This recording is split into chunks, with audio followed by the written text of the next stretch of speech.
Picture this. The year is 1399. The location, England. And you are living in the shadow of death. Bubonic plague has wiped out a third of the country and killed off half of Europe. A war with France that will last more than 100 years continues to kill and maim your compatriots. You've seen the change of 3 monarchs, one via deposition. You've seen the political landscape torn apart. The uprising of peasants, the killing of nobles, the church in chaos, and it feels like the entire social order is under threat. It's perhaps an understatement to say that you're in need of a little cheering up. You're in need of some lightness, some humour, and some comic relief. And certainly, Geoffrey Chaucer must have felt that way. Chaucer is known today as the father of English literature, and he's best known for his powerful, poetic treasure trove of stories in the Canterbury Tales. But in his time, Chaucer was actually an excellent diplomat, a courtier, and a member of the royal entourage first, before he was considered a genius poet, and shortly before the turn of the century. Chaucer had grown rather weary of his position, and he embraced retirement to dedicate his final days to penning this masterpiece. And it's not hard to see why he wanted to pack it in. Top secret missions to the continent had led to Chaucer being kidnapped and then ransomed by French forces, and he had been in more than a few sticky situations over the course of his career. But there's one year in particular, one month in fact, towards the end of the year, in which Chaucer was travelling across the south of England with the king's money, in which he was ambushed and robbed. Not just once, not just twice, but 3 separate times. He was ambushed in a series of coordinated attacks that left him shaken up and determined to retire for good. And we perhaps owe those bandits a debt of gratitude, because after this, and out of the chaos and tragedy of medieval England, we see a band of pilgrims tumbles forth from Chaucer's imagination on one of the most profound journeys the world of literature has ever seen. The Canterbury Tales is one of the most life-affirming works in literary history.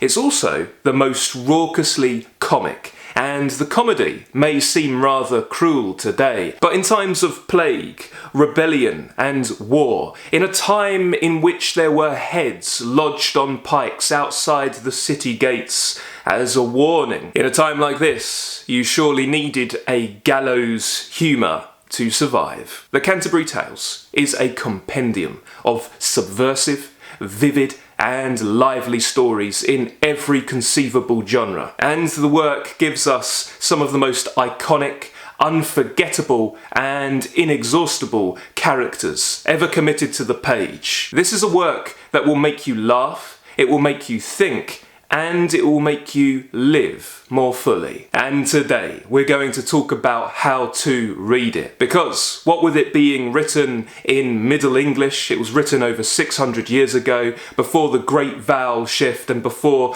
standardisation of spelling, there are some real linguistic difficulties that we need to overcome in order to get to the heart of one of the greatest works of literature. Chaucer is right there in the canon of all-time greats, alongside Shakespeare, Homer, Goethe, Tolstoy, Dante, Cervantes, Montaigne, and Milton.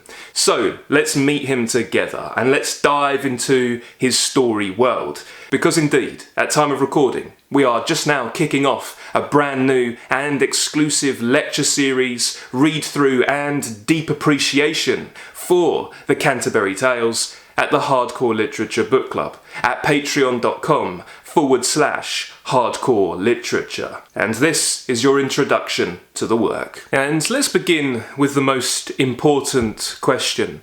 What exactly is the Canterbury Tales? Well, it's a collection of 24 stories in all different genres. You've got romance stories, stories of courtly love, honour and arms that touch upon themes of fate and divine will. You've got naughty farces. We see the fableux genre in this compendium. We've got comedies with trickster figures who cuckold other men and mock marital fidelity, and also make much fun out of bodily functions. You've got long, dramatic confessions that make powerful commentary upon male-female relationships and also challenge stereotypical gender roles. You've got moralising sermons and parodies of moralising sermons. You've got teaching tales, parables, fables, allegories, the exemplum style of storytelling. You've got historical commentary,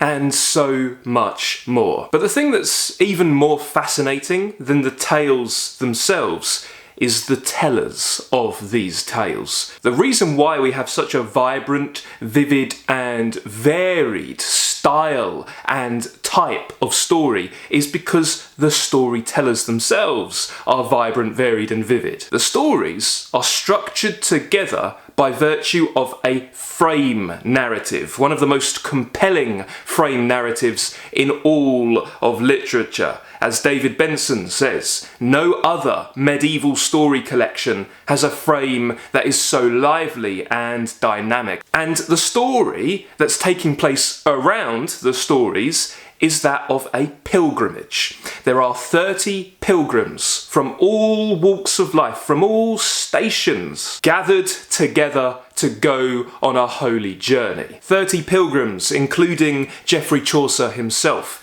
And we have knights, we have merchants, monks, cooks, wives, parsons, squires, nuns. They have all banded together to take a trip. We see that this is quite an unlikely congregation of individuals. In what other circumstance would all of these different kinds of people be thrown together? And we see that their journey is a powerful, extended metaphor for life itself, our journey through life and our experience in the world. The Canterbury Tales is a microcosm for the world, for our lives. And the pilgrims begin their journey at the Tabard Inn in Southwark. This is a rowdy district just south of the River Thames in London, and their destination is Canterbury Cathedral to visit the tomb of Thomas Beckett. Today, by car, this journey would take about an hour and a half, so it wouldn't take very long, and we would spend much of our time on the motorway. But in Chaucer's day, and the proposed date for this journey is thought to be 1387, because that's when Chaucer began writing the Canterbury Tales. In Chaucer's day, the pilgrims would be traversing about 60 miles on horseback. And so a rather leisurely pace with frequent stops along the way would mean that just one way the journey would take 3 to 4 days. If we add a little bit of extra time in at the destination, if they want to spend some time at the cathedral in Canterbury, and then we add the return journey, we're talking about a 2-week trip here. So what are you supposed to do to pass all of that time? Well, the host of the company and the landlord of the Tabard Inn, a man called Harry Bailey, and he was based on a real man, a real landlord of the real Tabard Inn. The host of the company proposes a storytelling competition. Each pilgrim will tell 2 stories on the way to Canterbury and 2 more stories on the way back, for a grand total of 120 stories. And the winner, the one who tells the best tale, will win a lovely dinner paid for by the other pilgrims. Sounds like a good idea. And so from the outset, Chaucer is inviting us to judge the different tales, to weigh them and grade them, and to think about what we want from our stories and what makes a good story, because we see there's a lot of variation, not only in the style and the kind of story being told, but in the quality too. Now, this was an incredibly ambitious scheme on Chaucer's part, and sadly the great writer didn't fulfill it, because he died in 1400 with just 24 tales written down. We have many manuscripts from this time, and we can see that Chaucer didn't edit, he didn't revise, and he didn't write all of the tales that he wanted to. And it is debated as to whether Chaucer would have fulfilled it, even if he did live long enough to. But I think what we have is more than enough to feel grateful for. We can feel unhappy, for example, that we don't have many more Shakespeare plays, or we can just enjoy what we have before us, and we do the same with Chaucer's Canterbury Tales, because what we have is pretty great. Now, storytelling compendiums were seriously in vogue at the time. You've got Boccaccio's Decameron, which, along with the works of Dante and Petrarch, Chaucer fell in love with during his diplomatic missions to Italy. You've got ancient story collections like that of Ovid's Metamorphoses, and our lecture series on Ovid and that wonderful work is still available at the Hardcore Literature Book Club. If you read that with us earlier this year, it will be very interesting to compare Ovid's ancient mythological stories with Chaucer's medieval English European stories. So you've got the Metamorphoses, you've got the 1001 Nights, or the Arabian Nights, which also has a superb frame narrative around it, and in England you've got the Confessio Amantis by Chaucer's contemporary John Gower, and you also had family books that would have had moral tales side by side with fables and fairy tales and histories. You'd have them all mingling together in the same book. So it was a popular genre. But what Chaucer did with it is absolutely revolutionary and phenomenal. And he's also, we think, the first writer to give us a story that has an extended collective journey that works as a metaphor for all of life. What's fascinating about the Canterbury Tales is the fact that the personality of the speaker massively influences, inflects, and shapes their tale. In Boccaccio's Decameron, we've got a bunch of aristocrats hiding out from the plague that's tearing through the city of Florence, and they tell tales to pass the time. But in Chaucer's work, there is a feeling of constant motion as they make their way towards Canterbury, and his people are not all aristocrats. Chaucer's people come from all walks of life. Thus, you get a greater variety of stories. And interestingly, in Chaucer, the plague is hardly mentioned at all. In fact, there is so much social upheaval at this time, and yet Chaucer is not exactly the most topical of writers. He seems to want to transcend his age, and he seems to genuinely and sincerely want to lighten the load of his listeners and readers, and he wants to whisk us away on lots of different little adventures, away from the brutality of everyday life. Before each of the tales, we get a prologue for the speaker in question, and these prologues are often more fascinating than the tales themselves, and then we understand the subsequent story in light of who the speaker is, who they tell us they are. Because in their preamble, the speaker will typically lay out their worldview, how they see the world, how they see themselves. And we begin the Canterbury Tales, after the General Prologue, with the Knight's Tale. They draw lots, and then after the night, host Harry Bailey wants the pilgrims to tell their stories in order of social rank, which means that the monk should tell his tale after the night. But we see that the miller, who is so drunk he's almost falling off his horse, the miller interrupts and imposes himself upon the group, and he insists on telling his story next. So we see the working man usurping the ecclesiastical authority and saying, no, I'm going first. And that throws the entire plan out of the window as to who's telling what story when. And then what we get from then on is one of the most masterful elements of the Canterbury Tales, and it's Chaucer's juxtaposition, his sequencing of different stories. The sequencing is often profound. Now, we don't know how Chaucer was going to order things definitively if he ever did reach the end, but clearly some tales definitely do come after some other tales. And I love what Jill Mann has to say about the structure at large in the Canterbury Tales. She says, "The careful reader of the Canterbury Tales learns to recognise a series of echoes, reminiscences and internal allusions that link the tales together without ever settling into a definitive or fixed pattern. Rather, they suggest that life itself is repetitive, constantly offering new variations on recurring themes, and through such repetitions we can see how narrative context creates individual meanings. In some other transcendental world where the ceaseless process of change that characterises human life could be arrested, a final and all-encompassing meaning might take shape.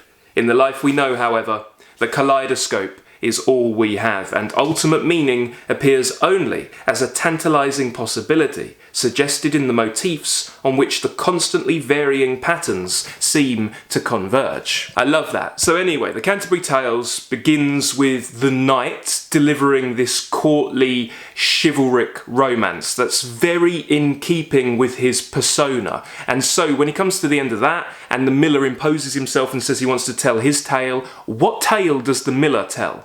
He tells a bawdy tale of cuckoldry, which is filled with obscene bodily humour, the genre known as the fableau. And then we see after the miller's tale, the reeve tells his tale, and he parodies the miller's tale in turn.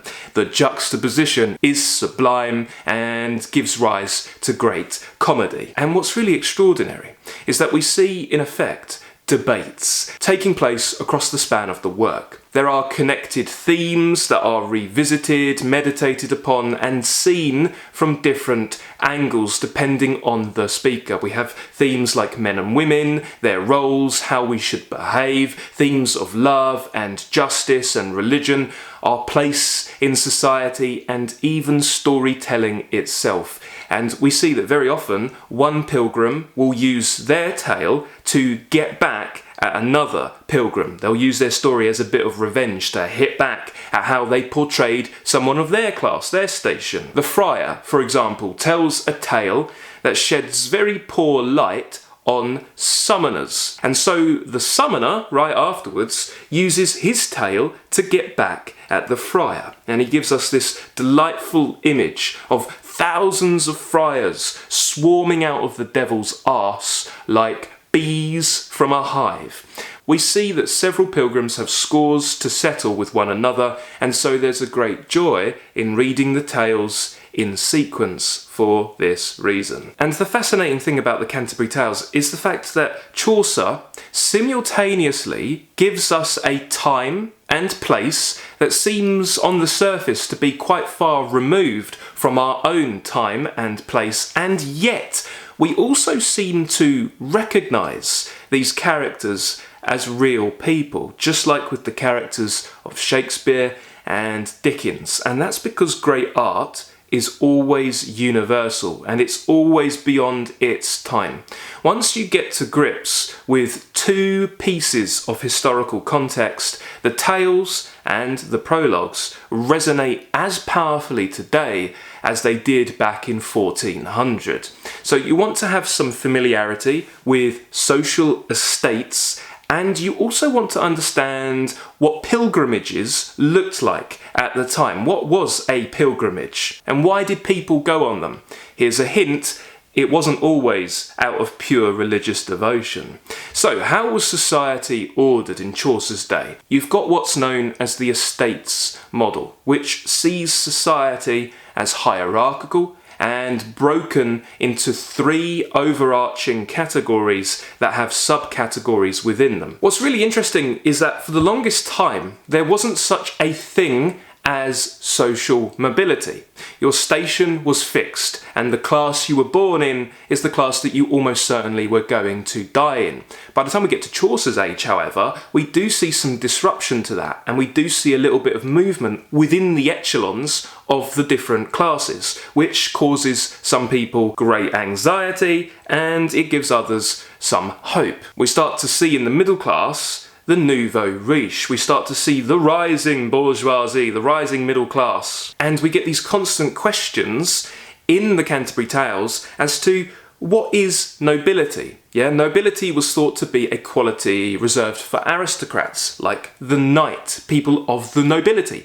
But is nobility something you have because of your birth, or is it dependent upon your behaviour? That's a question that the pilgrims run through. Here are the three estates: cleric, knight, and peasant. Society was divided into an ecclesiastical hierarchy with the Pope, Archbishop, Bishop, and then the lesser prelates. Then you've got the civil hierarchy: emperors, kings, dukes, counts, barons, magnates, then knights. And then you've got the peasants, and within the peasantry you've got free people, but you've also got bondspeople, serfs, people who were not free men and women. For all the talk and interest in nobility, knights and lords only made up less than 0.5% of the population.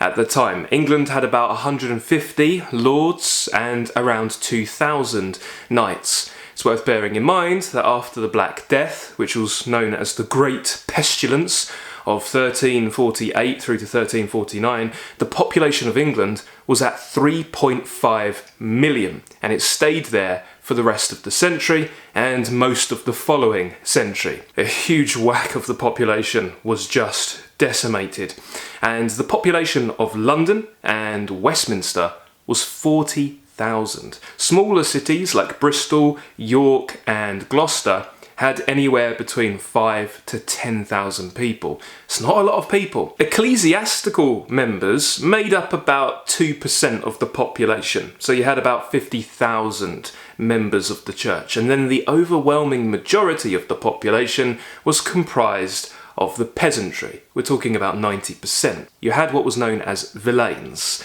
They were serfs bound to a land and the lord of that land, the landlord. And they would typically be working on manor estates. But we see in the Canterbury Tales characters like the cook and the miller. They were peasants too. They were part of the peasantry, except they were free men and they were skilled tradesmen. And they could be part of the prosperous working class. They weren't serfs bound to a particular field. So there were stratifications within each class. And we see that Chaucer's miller, for example, is crude and bawdy and very much part of the peasantry, but he's financially independent, which means that he was higher in the social hierarchy than a bound serf. And the same goes for the cook, who would have probably worked for an inn, and he would have been part of a guild. The urban working class and tradesmen were part of guilds where they could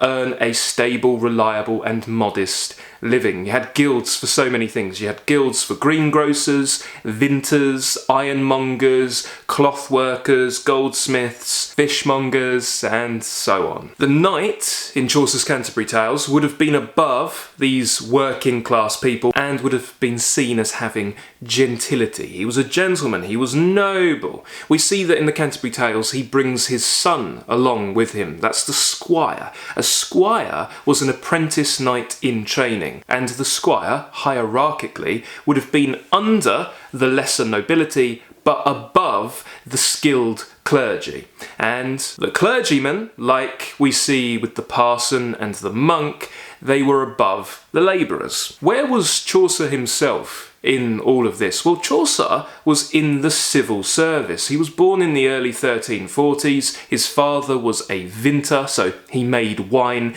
and his dad had served the king, King Edward III, as his chief butler.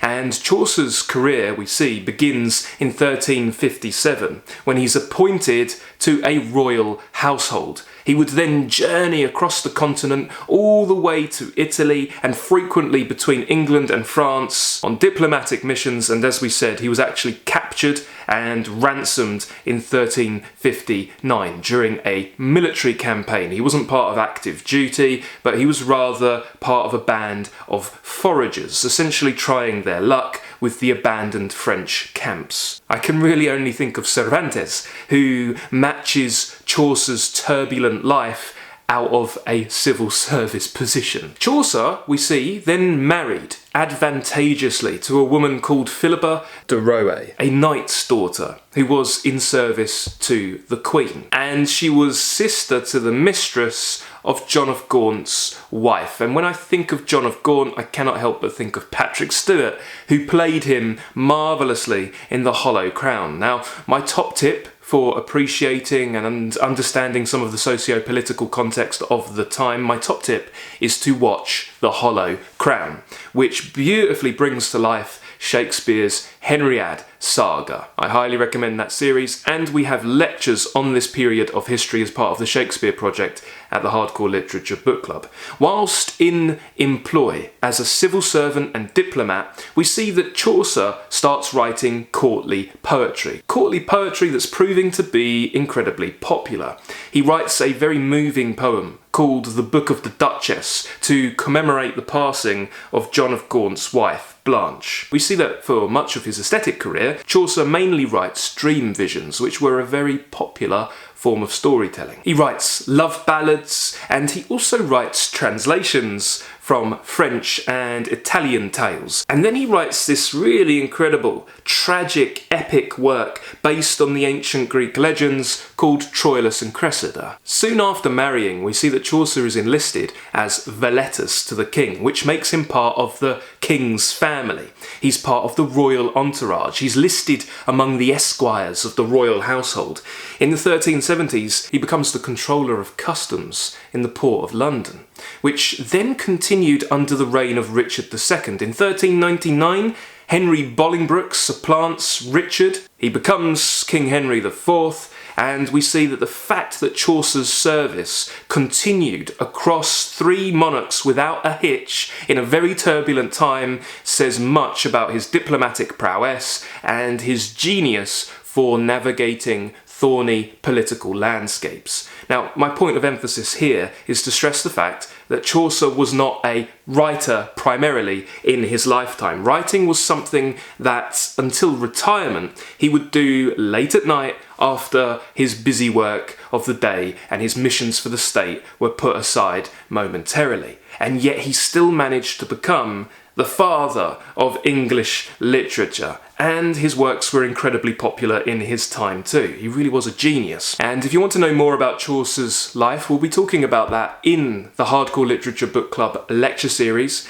but I also recommend you pick up Peter Ackroyd's slim but incredibly compelling biography of Chaucer. It's well worth reading, it's fascinating stuff. Now, in the medieval paradigm of the world, the estates were interdependent, like members of a single body. We've got this idea of the body politic. The king was seen as the head, the country itself was the body, the judges were seen as the eyes, the clergy were the ears, the right hand was the knights, the left hand was the merchants, the merchant class, and the peasants were seen as the feet, supporting the whole. So you've got this idea of everybody being one and connected and knowing their place. Though we see that this is not an image of society happily accepted by everyone, particularly the lower crust of society. And we see in Chaucer's lifetime, in 1381, one of the most dramatic uprisings in English history, which was known as the Peasants Revolt. After the Great Pestilence had wiped out a huge whack of the population, there were labour shortages, and so the government put a freeze on wages to keep the peasants tied to their lords, and they were already being taxed into oblivion, but the step too far was the poll tax, which was a flat rate tax on everyone over 15, which Parliament kept increasing in multiple stages. And then we see that the commoners, who were fed up with the injustice of feudalism. They were fed up of watching greedy church officials and landowners and nobles live it up whilst they suffered and starved. We see that the commoners turned rebels, and they marched from Essex, my neck of the woods, to London, following a man called Wat Tyler. They marched to London with pitchforks and agricultural equipment, and they stormed the Tower of London, and they killed the Archbishop of Canterbury, and they demanded to be heard. Richard II, who was just 14 years old at the time, met with the rebels. He heard them out. He lent them a sympathetic ear, and he promised them reform.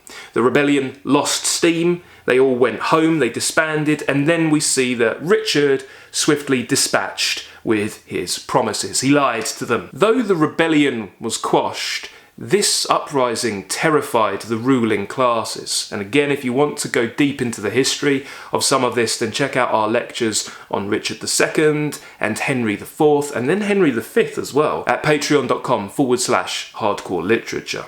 So Chaucer, in the Canterbury Tales, shows the whole body of society in what was known as estates satire. He's satirising everybody in their different places, and he's doing that right from the very beginning with the General Prologue, in which he runs through the pilgrims and he gets us to meet them. One of the many fascinating things about Chaucer's pilgrims is the fact that they are simultaneously character types that very much exemplify their position, but his best protagonists are also individuals in their own right. So yes, on the one hand, he's trying to illustrate these universal categories of human nature. He's pulling these Theophraston types out. He's showing, like Shakespeare, that all the world's a stage and all the men and women merely players and we play our parts. But he's also giving us, at his best, characters that we can believe in as though they were living and breathing. As Larry Benson points out in the Riverside Chaucer, an indispensable volume to have on hand for all literature lovers, each of Chaucer's characters are vividly individualised. The friar, for example, is representative of the type of unctuous hypocrisy one may still encounter in daily life. And yes, he is a clear example of the type of hypocritical friar well known in medieval satire, but he's also a particular individual with a specific name, Friar Hubert, with his peculiar habits, his lisp, and his own personal history.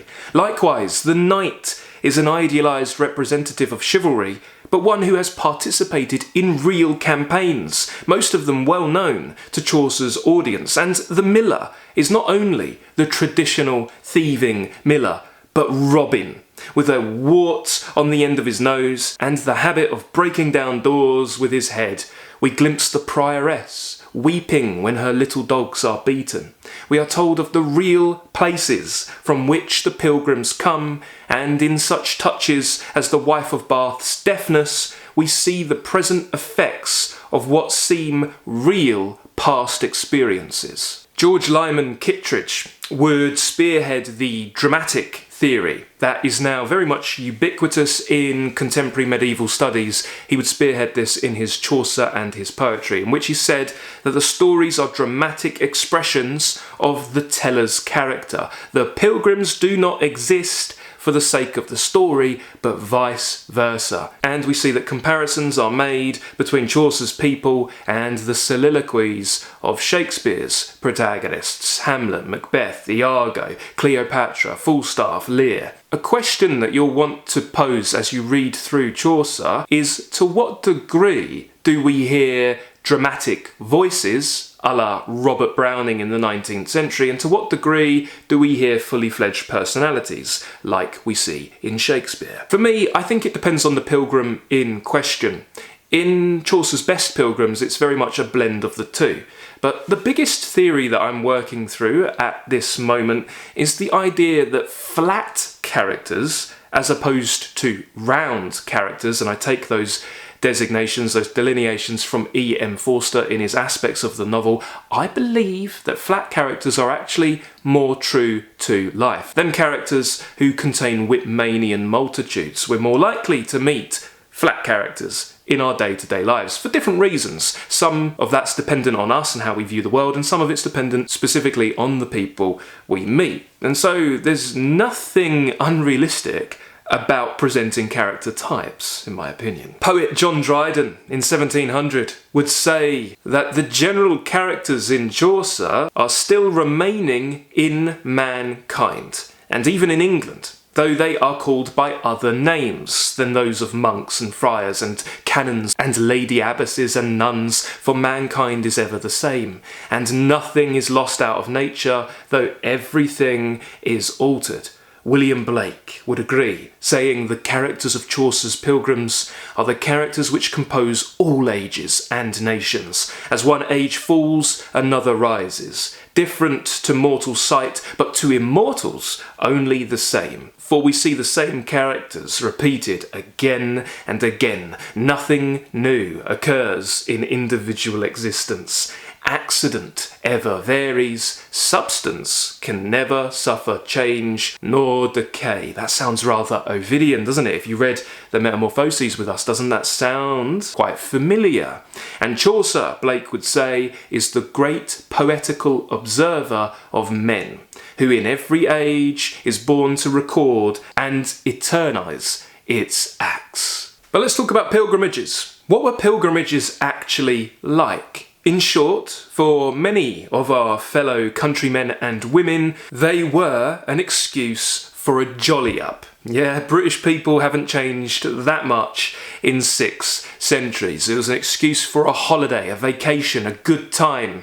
And if you want a really great book that contextualises what life was like in Chaucer's time, I highly recommend Lisa Pickard's Chaucer's People, Everyday Lives in the Middle Ages, because she takes the different characters from the Canterbury Tales and she heaps on a helpful dose of historical context to better understand who they were, and she has a really fantastic chapter that goes into pilgrimages specifically that's well worth reading. Essentially, at this time, you would have package tours to different popular religious sites. The most popular destination being to the Holy Land in Jerusalem.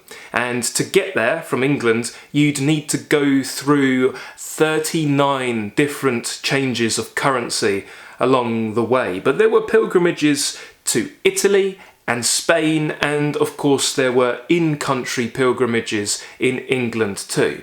And a pilgrimage to Canterbury was a really popular one. And you went to Canterbury to pay your respects at the tomb of St. Thomas à Becket, the martyred Archbishop of Canterbury, who fell out with Henry II over church independence and was murdered in cold blood by 4 knights right in the cathedral at the altar. He was canonised almost immediately, and miracles and healings started to be reported at his tomb. And this site was not only popular in England, but in Chaucer's time, Canterbury Cathedral had become one of the most famous pilgrimage sites in all of Europe. So people travelled from all around to get there. And when you got to the tomb, you would behold something that was so encrusted in gems and jewels that you could hardly discern the fact that it was cast in gold too. That was until Henry VIII takes the throne. He plunders the Catholic churches, strips them bare, and adds the money to the treasury. If you want to know more about Henry VIII, then we very recently had a lecture that's still available at the Hardcore Literature Book Club, in which we spoke about his 6 wives and the drama that would inspire Hilary Mantel's Wolf Hall. So check out our Shakespeare project at the book club if that's interesting to you. Now, with pilgrimages, most pilgrims would slum it, and they'd go in quite a humble fashion. But those who could afford it would often go in style and luxury. Some in the upper classes would take their own beds with them. They'd take a trunk full of books to read along the way, and of course they'd take lots of food and drink to really enjoy the experience. We see the pilgrims in the Canterbury Tales are not going in this luxury. They're just going on horseback, and they'll slum it at different inns along the way. Many people at the time would go on several pilgrimages across the course of their lives because it was a holiday. with the bonus that you may find some salvation for your soul, of course. That was the real overt purpose of a pilgrimage. You wanted healing or you wanted absolution for your sins. And you did that via pardons and via getting a glimpse of holy relics. Any cathedral, church or holy site worth its salt would have a relic as its claim to fame. Typically these relics were said to be body parts of different saints. You'd have pieces of the true cross, all that sort of thing, but you'd have body parts. It's kind of macabre if you think about it. And as Jesus had ascended into heaven, you couldn't find any relics of him, though several different sites did claim to have somehow obtained his holy circumcised foreskin. There are also sites that claimed to somehow have the milk of Mary. So pilgrims would want to see these relics, and they'd want to get some pardons, also known as indulgences. Pardons were given out a lot at the churches of Rome. Seeing commercial potential, churches gave out thousands upon thousands of pardons, which obtained purported to shave off thousands of years of the time you were thought to be spending in purgatory. So you want to lessen your time in purgatory. Once you die, go get yourself a pardon. And in the year 1300, which is the year in which we see Dante's Divina Commedia takes place, there's a pilgrimage ongoing whilst Dante the Pilgrim descends into the underworld. If you're interested in that, then we have a lecture series at Patreon for that extraordinary work too. In the year 1300, the Pope saw even more commercial potential and declared the year a Jubilee year, in which pilgrims could claim twice the amount of pardons. Now, because the plague had such a devastating effect upon the trade that flourished along the pilgrimage routes, you had inns and shops and hostels, and it was good for the local economy, the papacy declared another Jubilee year in 1350 to try to bolster business. So, a pilgrimage was both a spiritual investment and it was a chance to get away and see a bit of the world. Bear in mind, this was a time in which you needed special permission from the kingdom to leave. You couldn't just hop on a Ryanair flight. So it was a big deal and people wanted to go on these pilgrimages. And because the routes taken were filled with danger, bandits would lay in wait to rob the vulnerable. People would band together in big groups of dozens of pilgrims along with a guide. Understanding the pardon system is key to appreciating the character of the pardoner. The pardoner is one of the 10 out of 10 personalities on this pilgrimage for me. I absolutely adore the pardoner character. The pardoner is a complete and utter dirtbag. He's very much like the sort of character you'd see in a Molierian farce. He is a hypocritical man who sells pardons or tries to susceptible pilgrims. He's a snake oil salesman in effect. And we see relentlessly throughout the Canterbury Tales, although it's thought that Chaucer himself was a religious man, unlike Shakespeare, we can see that Chaucer clearly has a lot of reformist thoughts running through this work. There is such a strong and even brutal streak of church satire, and there's tons of ironic lambasting of church authorities in this work.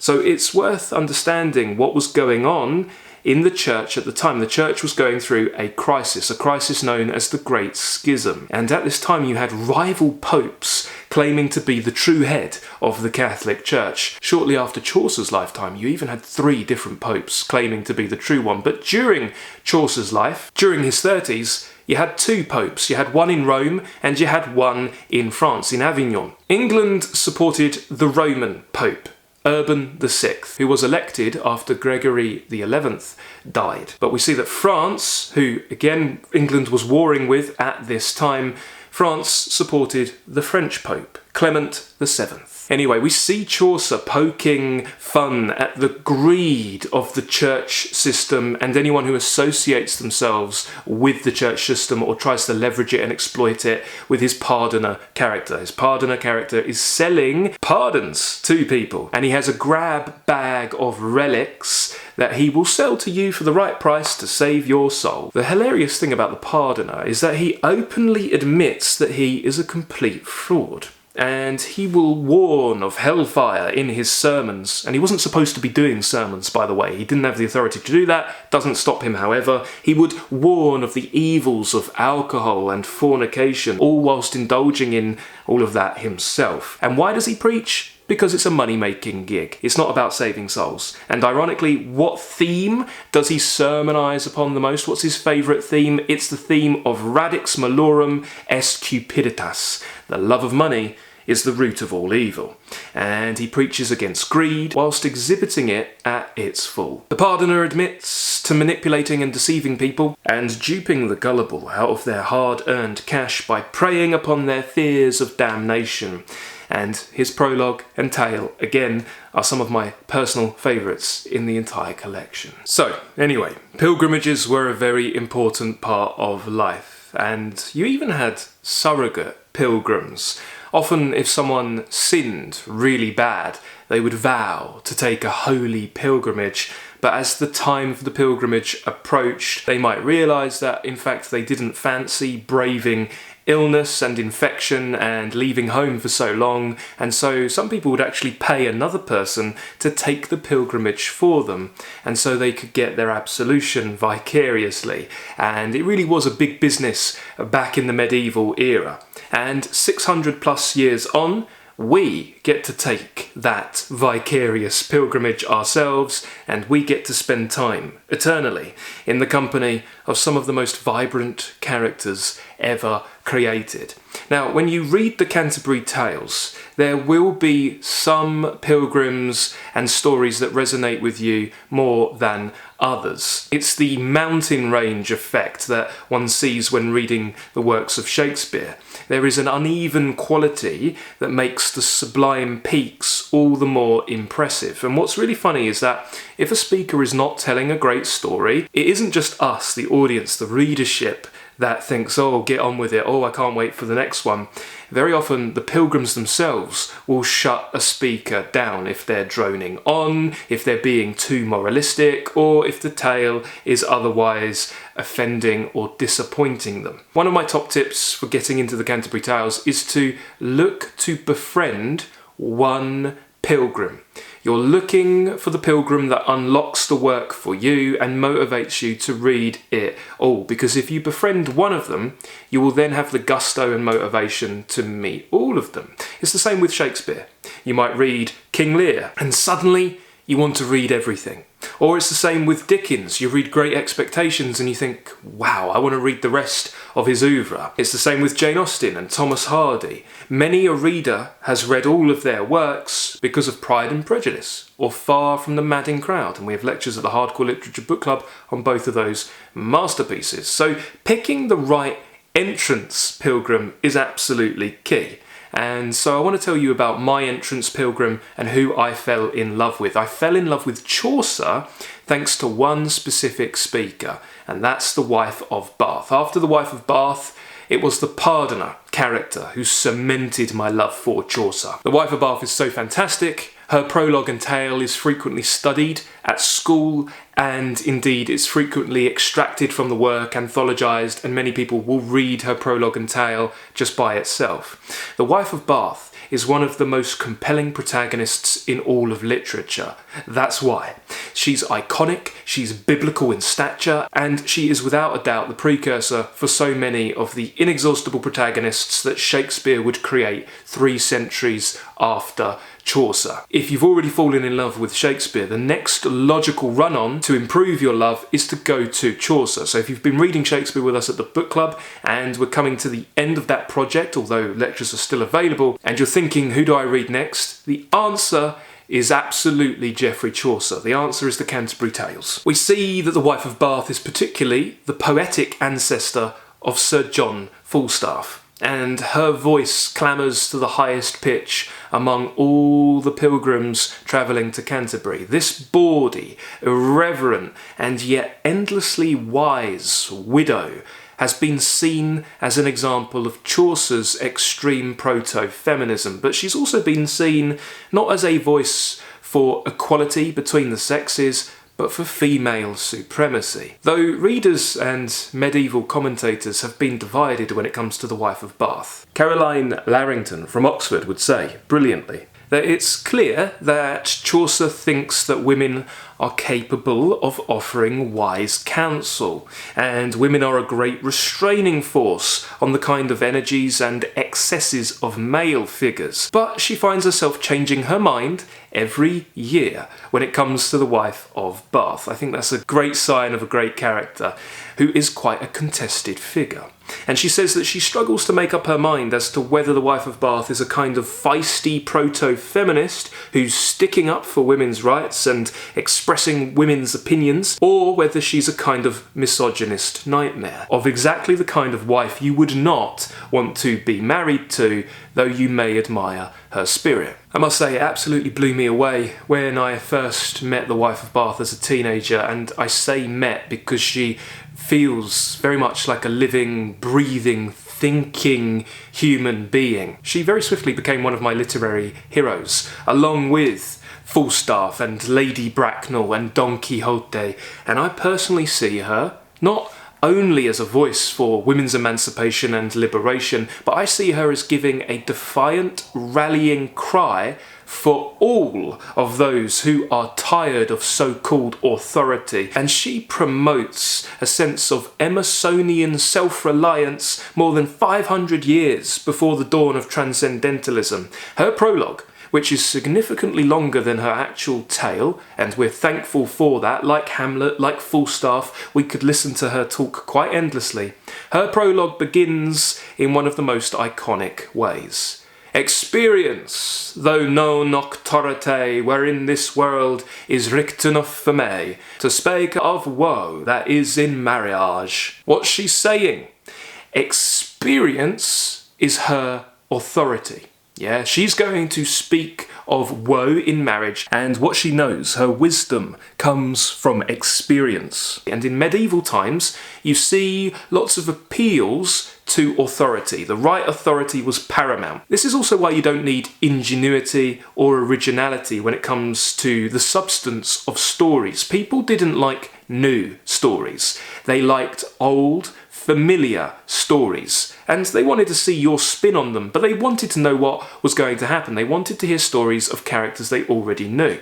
Romance meant old stories, not novel stories. And so it'll be really interesting for those who read Gustave Flaubert with us at the book club this year, because we thought about the rise of the novel and we thought about realism as a reaction against romance. It'll be really interesting for those who read Madame Bovary with us to see exactly what romance consisted of, which is what we're going to do when we read Chaucer together. Appeals to authority are everywhere in the Canterbury Tales, just as they are today in any oration. The pilgrims furnish their life philosophy with references to the Bible, to King Solomon and to the Gospels and to proverbial sayings. They'll say, well, as you know, men say so and so and so, and they'll say something that sounds rather ludicrous. But hey, it's commonly accepted wisdom, right? And they quote authority from ancient sources like Ovid and Seneca.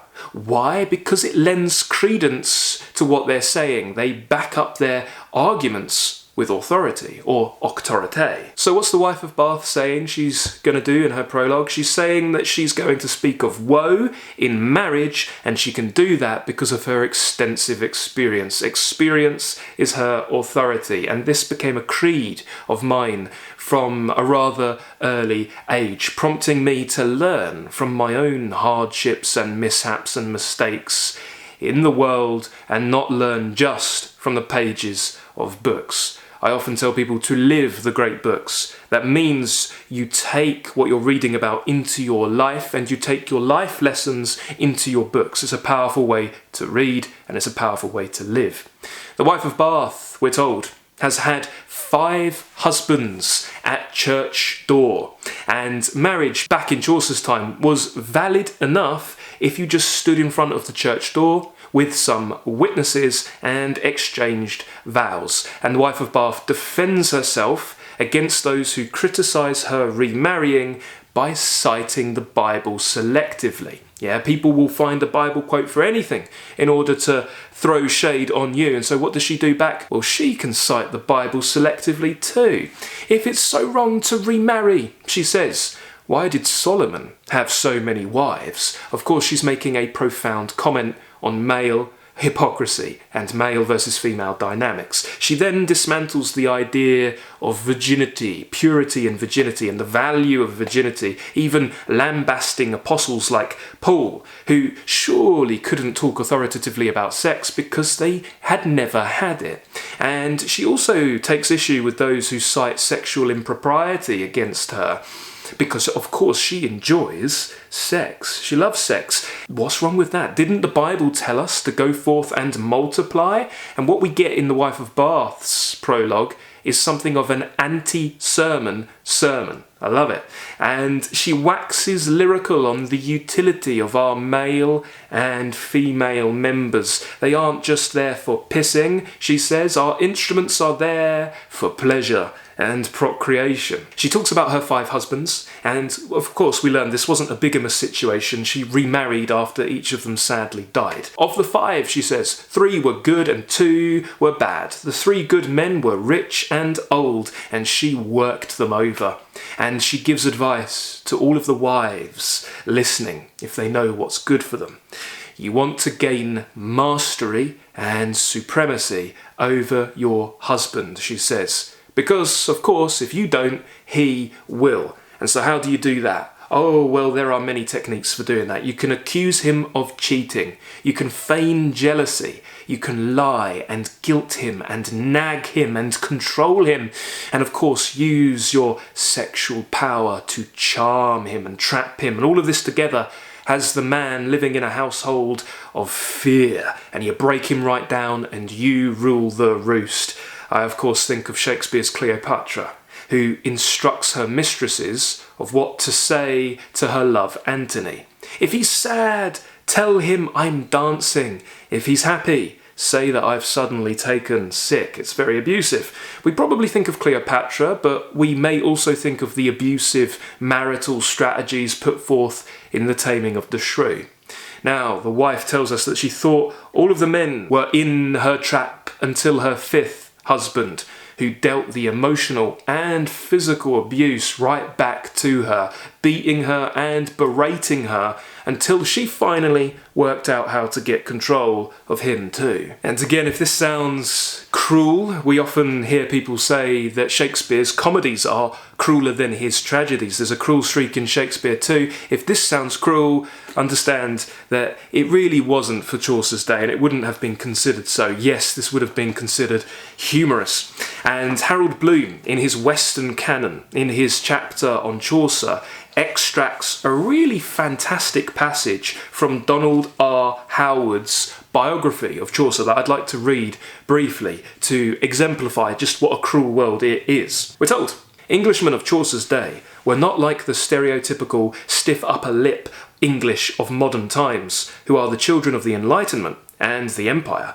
They were more like their Norman forebears, hot-tempered and given to extremes when among equals. They cultivated reserve before inferiors or superiors. They wept freely in public, flew into rages, swore copious and imaginative oaths, carried on almost operatic blood feuds and endless legal battles.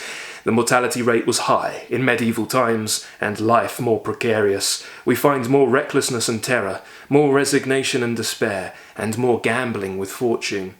More violence too, or violence of a more vengeful, ostentatious kind. Decapitated heads displayed on spikes, or bodies hanging from a gibbet was their style, where mugshots in the post office is ours. Back to The Wife of Bath. We do wonder whether The Wife of Bath is a highly individuated voice that spoke for herself and simply got away from Chaucer during the writing, or we wonder whether this is Chaucer giving his own opinions through her and using her as a mouthpiece, or indeed is he lambasting the kind of relationship dynamics that have sadly been far too common since the beginning of time. We then see that her tale is a reflection of her concerns, her persona, her beliefs, her life philosophy, and she tells a story that has a thoroughly Arthurian setting. She tells a romance. And at this point in the pilgrimage, we've already seen a romance. We had a romance opening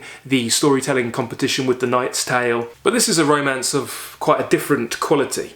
And she talks about a time back when fairies roamed the land. Sadly today it's just a bunch of friars roaming the land, which put an end to the fairies. The Wife of Bath's tale is about a knight who sexually assaults a woman, and to escape execution, he's tasked by the Queen to go on a mission of a year and a day to find out the answer to the question of what do women truly want. And this is the question at the heart of many a contemporary romantic comedy. Now, I'm not going to spoil anything for you because we will find the answer to that together at the book club. And we're going to be doing a close reading and appreciation of The Wife of Bath's prologue and tale together. We're just scratching the surface here.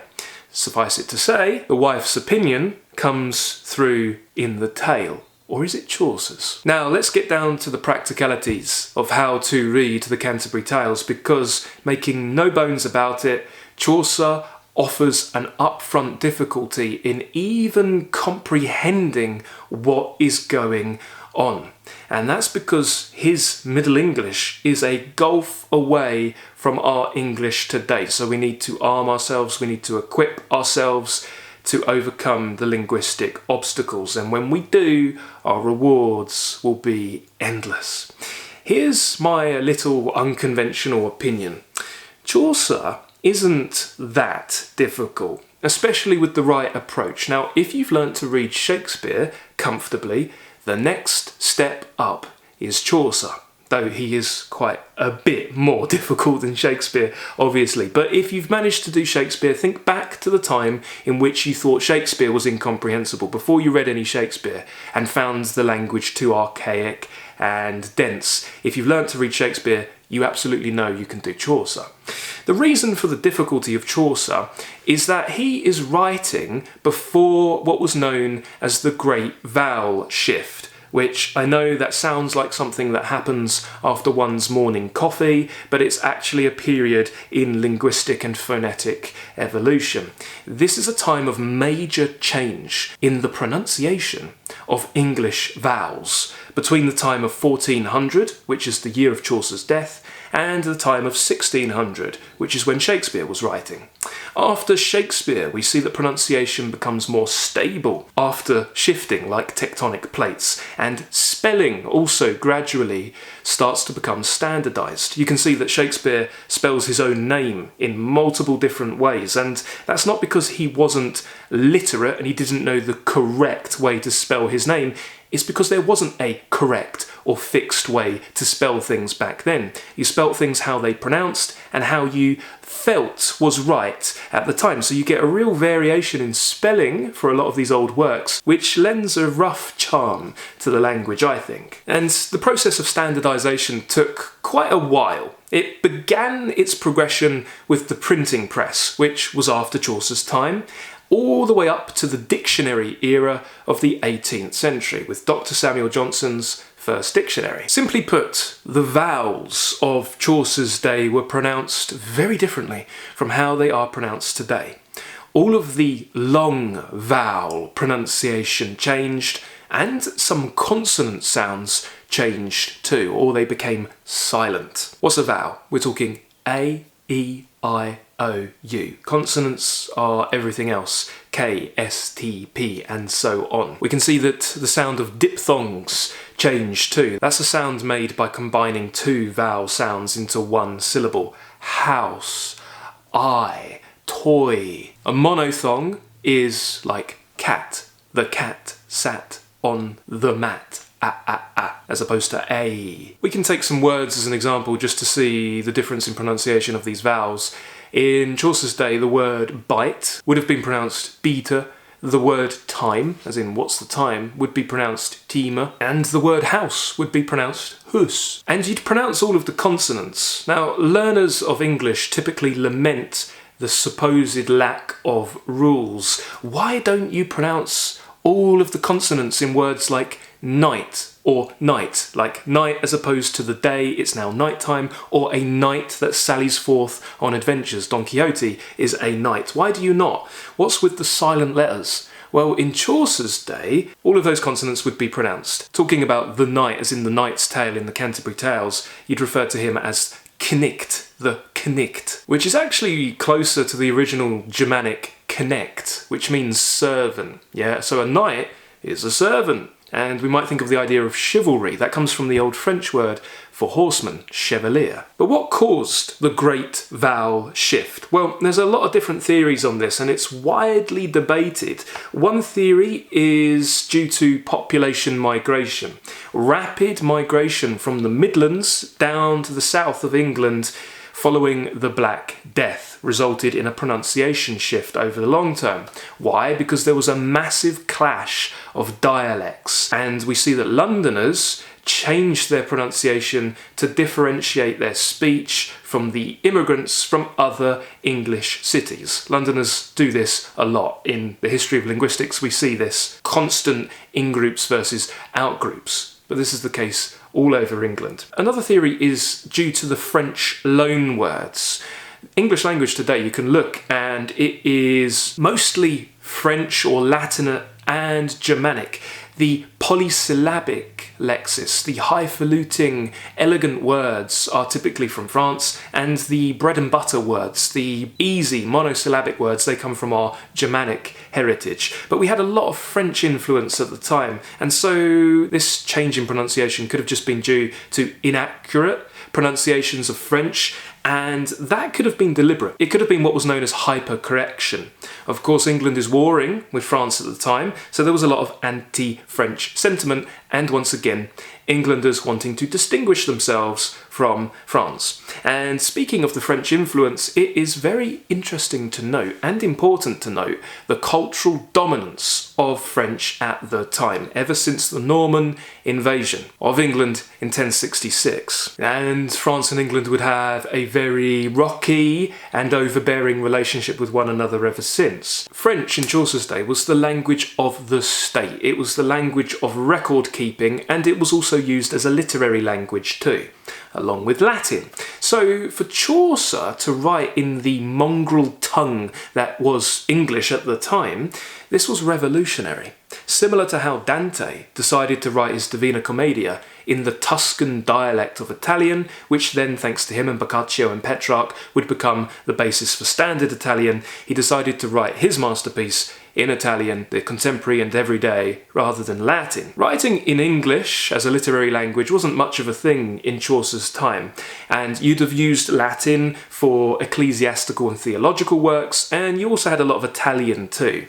A lot of people in England were actually polyglots. Not only that, but there were so many different dialects that were actually so different from one another that you could be in one part of France or one part of England, and just like in modern day India, you may not understand the people of a different county or province because of their dialect. Part of the reason for the low literacy rate of 5 to 10% was because to be literate meant being literate in multiple languages. Chaucer himself would have been, absolutely, but many people wouldn't have been. And by the way, Chaucer was writing for two kinds of audiences, a readership and a listenership. He was writing for both readers and listeners, and we see that he blends oral narrative tradition with a lot of comments upon the act of reading itself. So Chaucer was well aware that his work was going to be disseminated in manuscript form and enjoyed in that way, and also read aloud in group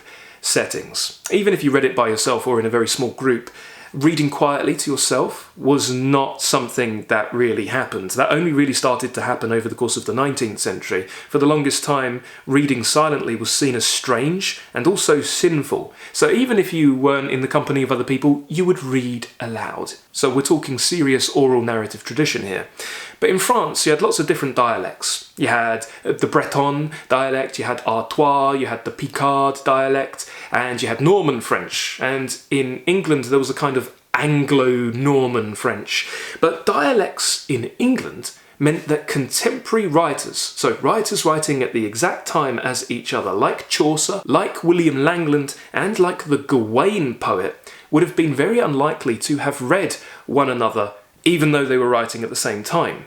If you compare Gawain and the Green Knight, or if you compare the poem Pearl, written by the same poet, which is one of the most beautiful poems written in any language, you'll be shocked that they were written around the same time, because the Yorkshire dialect of the Gawain-poet is a gulf away from what we recognise in Chaucer's Middle English, and Chaucer himself wouldn't have had much comprehension of it. So all the different counties were kind of like their own distinct lands unto themselves, and over time, what with the rise of globalisation and the Londonisation of the UK, old traditions from different parts of the country, local customs and dialects and accents have very sadly become eroded. Chaucer's French inheritance is clear in his versification. You've got two traditions of medieval versification. You've got the Anglo-Saxon Germanic alliterative tradition, which is about repetition of consonants. You'd have 4 stresses per line, and the line would be divided into 2, and you'd have 3 of the same consonant stress, and then you'd have a different one for emphasis. You see this kind of alliterative tradition in Old English, so like in the poem Beowulf, and you also see it in Gawain and the Green Knight. And then you've got the French-inspired rhyme-based metrical schemes with syllabic count. And this wasn't the norm in Chaucer's time, but it's thanks to him that it became dominant. And poetry started to look a lot more like what we expect today. And we see iambic pentameter, 5 beats per line, and we see rhyming couplets. Though a rarity in Chaucer's day, it's now the breath of English prosody. And we see it in Shakespeare, in Milton, in Wordsworth. We see it everywhere because it's perfect. He is indeed the father of English literature and the English language. We see it everywhere because it just fits perfectly when it comes to narrative poetry. If you want to tell a really long story, then iambic pentameter, written in rhyming couplets, is brilliant. And it has a sort of hypnotic quality to it. And it was very flexible, as opposed to, say, ballads, which were more like songs. So, what does Chaucer's Middle English sound like? Let's read a little bit of the very beginning, the General Prologue, to get a sense of it. And bear in mind that I'm not an expert when it comes to medieval English pronunciation. There's also a lot of debate as to how it actually sounded, but I'm going to give it a good crack. That should give you a rough approximation and a feeling of its quality and, above all, how different it sounded from our English today. But still, despite its differences, you'll notice some commonalities. And as I go, I'm going to alternate with a great prose retelling into modern English from Peter Ackroyd, so you have a sense of what we're saying as we go. The Canterbury Tales begins: One that Aprille, with his shoures sorta, the drocht of March hath pursed to the rota, and bathed every vein in switch liqueur, of which virtue engendered is the flour. One Zephyrus eke, with his sway to breathe, in spirit hath in every holt and heath, the tender croppus and the younge sunne, hath in the ram his havekose runne, and smalle fooles maken melodie, that slepen all the night with open eie, so pricketh hem nature in her courages, than longen folk to gon on pilgrimages. So, what are we saying so far? One that Aprille, with his shoures sorta, the drocht of March hath pursed to the rota, when the soft, sweet showers of April reach the roots of all things and refresh the parched earth. So we're in the springtime. It's April, and spring brings an end to winter. It's been cold, it's been bleak, it's been bare, but we get the spring rains come down, fertilising the earth, and all the seeds and saplings and flowers are now beautifully in bloom. This is the time of year that we are in at time of recording. And my goodness, I'm so thankful for it. I actually love every single season, and I do love aspects of winter. I love autumn, but every year when winter finally comes to its end. I am so thankful. I'm so thankful for the sun, for the heat, all the different life, the insects, the bees and the butterflies and the flowers. It's beautiful. I love springtime. So we see it's April and every vein is bathed in switch liqueur, so it's bathed in liquor, and one Zephyrus eke with his sway to breathe. What is Zephyrus or Zephyrus? That's the spirit of the wind. In spirit hath in every holt and heath, so the wind blows delightfully in every heath. The tender croppers and the young sonna hath in the ram his havacores runna, and smaller foolers maken melody. So small fowls, small birds make melody. That slepen all the night with open ear, that sleep all night with open eye. So pricketh them nature in her courages, than longen folk to gone on pilgrimages. After the waste of winter, it is delightful to hear bird song once more in the streets. The trees themselves are bathed in song. It is a time of renewal, of general restoration. The sun has passed midway through the sign of the ram. It's a good time for the sinews and the hearts. This is the best season of the year for travellers. That's why good folk long to go on pilgrimages, than longen folk to go on pilgrimages. And parmers for to say and strongest ronders, and specially from every shearer's end of England to Canterbury they wend. They journey to strange shores and cities, seeking solace among the shrines of the saints. Here in England, many make their way to Canterbury. They wend, they go, they wend. And to the tomb of the holy, blissful martyr Thomas. They come from every shire to find a cure for infirmity and care. What did you think of that? What did you make of Chaucer's Middle English? It's funny, isn't it? Because obviously there is a barrier to comprehension, but you do probably recognise snatches and phrases, and you do recognise it, and it has a lilt and sway. Of course, it's written in poetry, so it sounds like a song, a narrative in song. It's quite musical, but it sounds a little bit, to me, it sounds a bit like Dutch. It sounds like a different European language, or maybe even Afrikaans. It sounds also like if you go really deep into the West Country, in Gloucester, Bristol area, if you go really far down, maybe even to Dorset, or you go to the Midlands and you hear somebody speaking in a really thick dialect, the kind of dialect that you probably don't hear that often, kind of sounds a little bit like that too. Just for fun, let's make a few quick comparisons. That was Chaucer, but what did the Gawain-poet sound like? And I implore you, if you haven't read Sir Gawain and the Green Knight already, then please do. It is one of my personal favourite works of literature of all time, and I'm going to be recommending you check it out in the book club. That one begins, and my pronunciation is just about passable for Chaucer, but my pronunciation for Gawain is not good at all. Sithen the sage, and they sought what says it a trier. The borcht pretent and brent to Brondus and Ascus. The tulk that the trams of treason there rocked.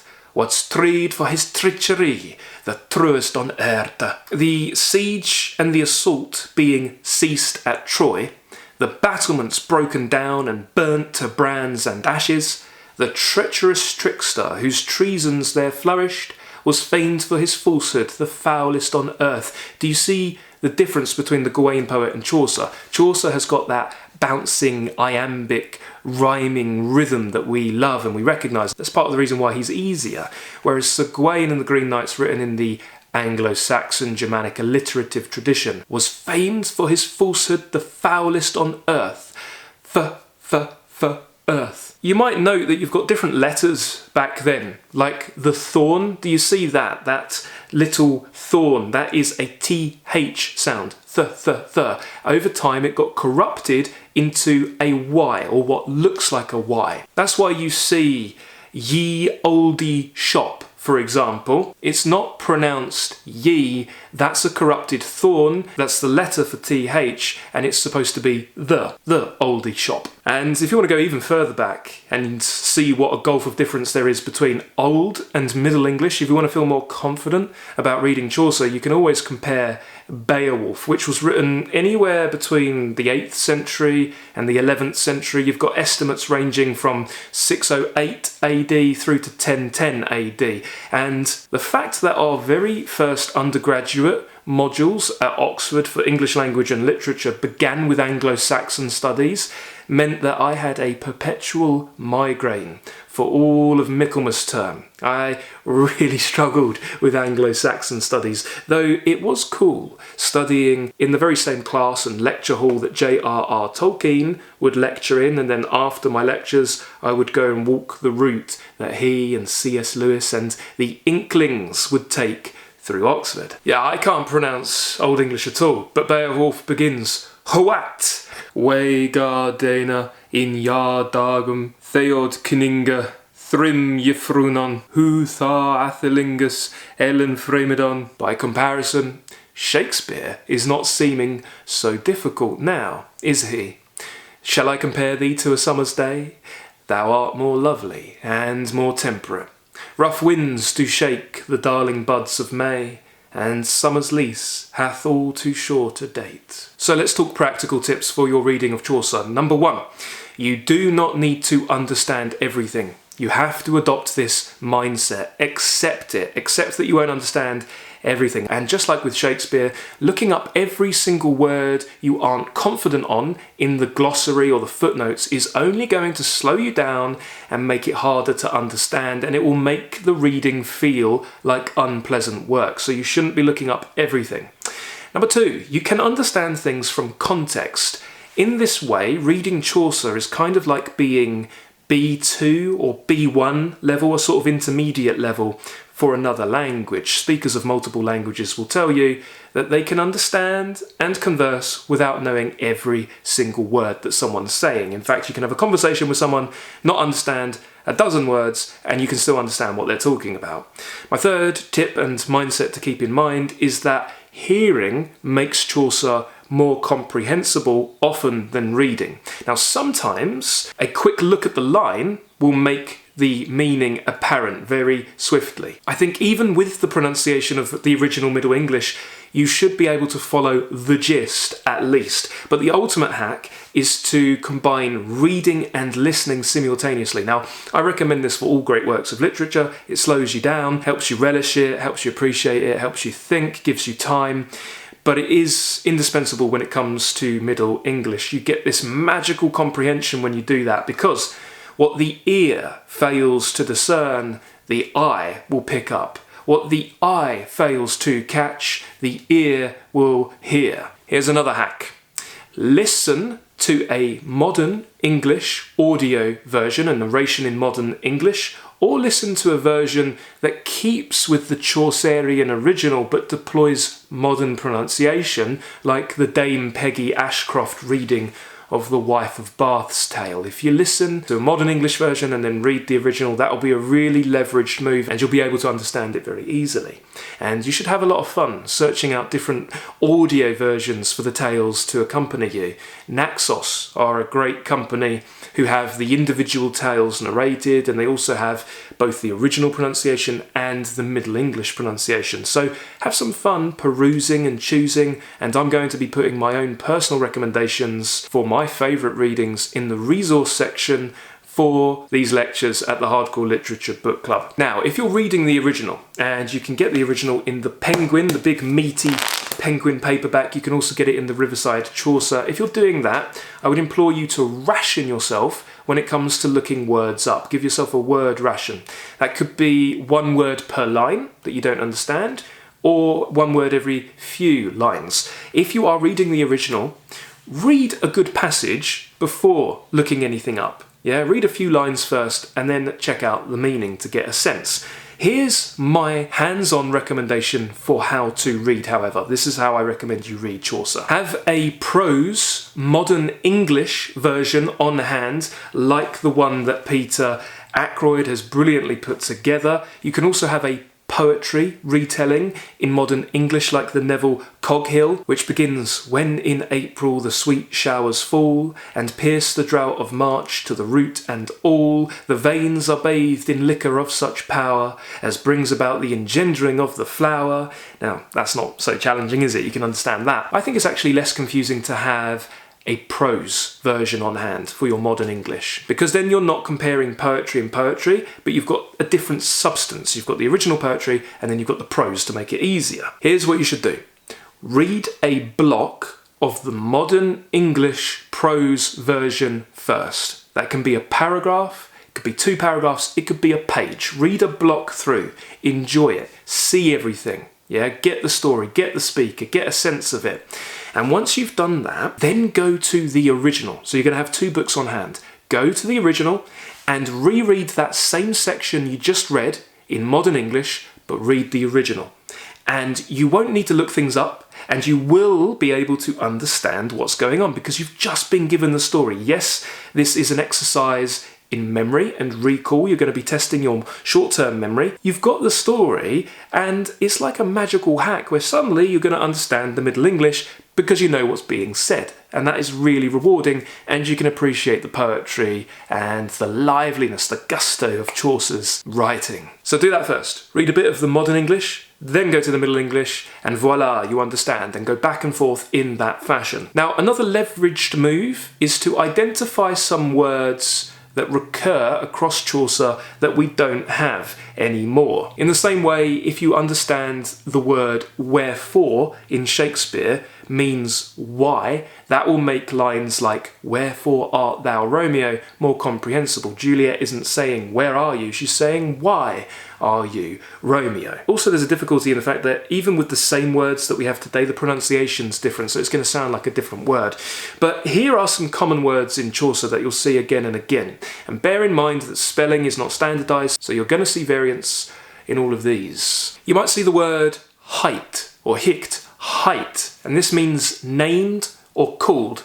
A merchant hight this. A character hight that. A character called so-and-so.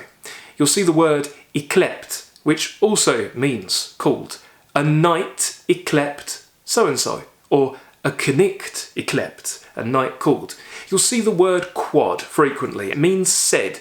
Quod he, quod she. That means he said, she said, and there's some inversion with the syntax and the normal word order, but that's kind of standard with a lot of poetry anyway, so it's not too difficult. You'll see the word eft or eftsoons, which means again or soon after, and this is a poetic expression. You'll see the word white or wicht, white. That's a person or creature. Yeah, he is a worthy wight yclept Samuel, or he is a worthy wicht yclept Samuel. You might see the word I. And don't confuse this with yes, which is still in parlance in several communities outside of the south of England. I means always or ever, yeah? You'll see the word yclad, which means clothed or dressed. You can tell from the word clad, clad in black, yclad. The wife of Bath, yclad in red wool. You'll see the word sicker or sickly, which just means sure or surely or certainly. You'll see the word anon, which means immediately. I will go anon, at once. You'll see the word vere, which means truly or true. A vere gentile knicht, a very gentle knight. And you'll see the word gan a lot too. Began, did, that's what that means. He gan ride, or he gan reader, he began to ride. The thing is, you'll pick up all of these from context and from exposure. They'll go into you via osmosis quite easily. Now, at the book club, we're going to curate a handful of powerful, representative and complementary prologues and tales, similar to how last year we read Dante's Inferno, extracted from the Divina Commedia as an entrance to that work, and the same way that with the poetry of Walt Whitman or Franz Kafka's stories, we selected some powerful representatives, and similar to how before the Shakespeare project, where we read all of Shakespeare in chronological order, we picked just a few representative plays from the different genres. And having mentioned Shakespeare, by the way, we're wrapping up the Shakespeare project at the end of this month with The Two Noble Kinsmen, which serendipitously is based on Chaucer's The Knight's Tale. So these two read together are going to be really fun. So we're going to focus on a few powerful speakers that will all work as entrances, as powerful entrances. These are the speakers that I really want you to befriend first and foremost. And then if you wish to read all of the Canterbury Tales, I recommend doing that over the long term. And it's Chaucer who said, "The life so short, the craft so long to learn." You have to take a long-term perspective with great literature. You could read the Canterbury Tales over the course of a year. You could spend a fortnight with each speaker. You could read their prologue for 1 week, their tale the next, or you could have a Chaucer spring every year. You could pick half a dozen great stories and speakers and get to know him slowly over the long term. Now we're going to be moving in sequence through the Canterbury Tales, in the sequence that we've got. Again, as we said, there isn't a definitive sequence, but some of them, particularly early on, are very complementary and there is some juxtaposition going on. We're going to do that, but we're going to focus on just a few speakers and their tales at a time. And so that means if you want to read the whole thing, you can quite easily bridge the gap between the different speakers we're focusing on, and I'm going to be making reference to the rest of the work that you'll find valuable if you've read it before or you want to read it all, but we're going to essentially be deep diving into the most profound speakers, because it's much better to spend more time with a few than to glide across the works swiftly. So we've got some hardcore curation going on, and we're going to be reading the creme de la creme. We're going to read the highest rated tales, the most profound ones, and the ones that receive the most gloss and commentary in medieval studies. We'll have a special focus on the parts that work well together and also work well as an introduction to the Canterbury Tales. We'll talk about the General Prologue, we'll talk about the Knight's Tale, we're going to meet the Wife of Bath, we're going to meet the Pardoner, we're going to meet the Miller, the Nun's Priest, to name a few. And if you've been following along with the Hardcore Literature Book Club, you'll know that we are also, at this time, reading William Faulkner. We're reading The Sound and the Fury. And we are alternating between Faulkner and Chaucer.